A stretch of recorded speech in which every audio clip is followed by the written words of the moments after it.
Hai, Tamang BKPSDM yang baru selesai mengikuti seleksi kompetensi di Kabupaten Kepulauan Tanimbar.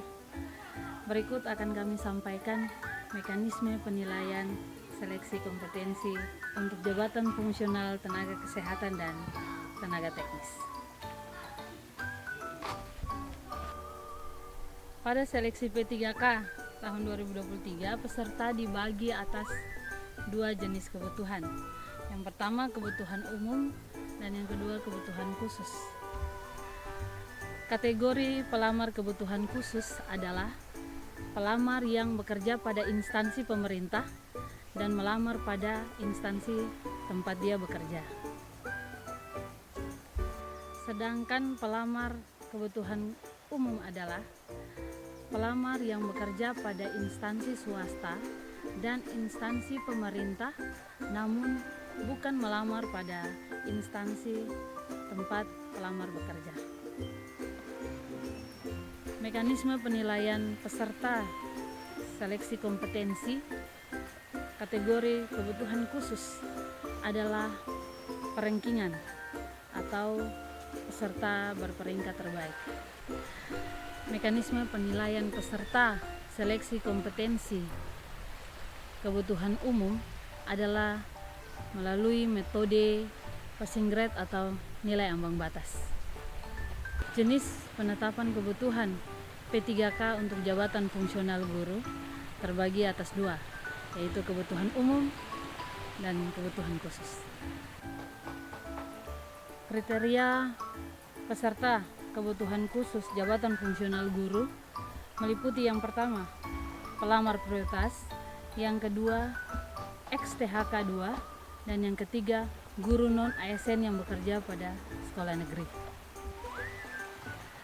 Kriteria kebutuhan umum untuk jabatan fungsional guru meliputi yang pertama, lulusan PPG, yang kedua, guru yang terdaftar pada Dapodik Kemendikbudristek.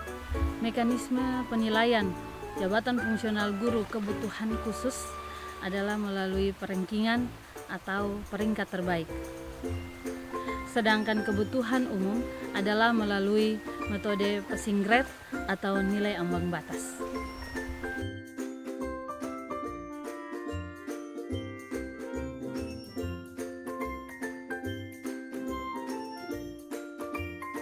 Contoh mekanisme penilaian.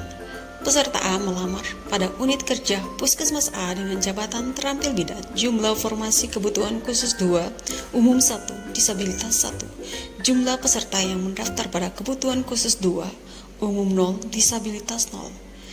Setelah melakukan seleksi dan hasil dari seleksi, peserta pertama berjumlah nilai 300, peserta kedua 290.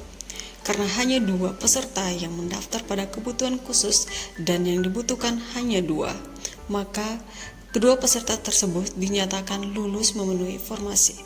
Contoh mekanisme penilaian yang kedua, peserta mendaftar pada unit kerja Puskesmas B dengan jabatan ahli pertama perawat dengan jumlah formasi khusus 2, umum 1, disabilitas 1.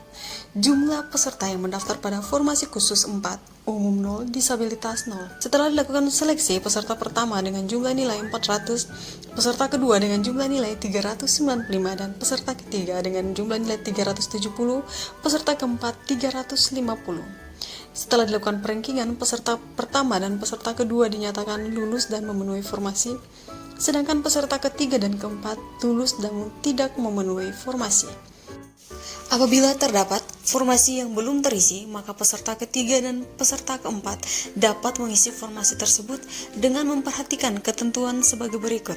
Yang pertama, jenis kebutuhannya umum atau khusus. Yang kedua, jabatan yang sama. Yang ketiga, kualifikasi pendidikan yang sama pada unit kerja atau unit penempatan yang berbeda. Berikut akan dijelaskan urutan pengisian formasi. Untuk urutan pengisian formasi pada formasi khusus, yang pertama didahulukan bagi ex-THK 2, yang kedua tenaga non-ASN yang berperingkat terbaik.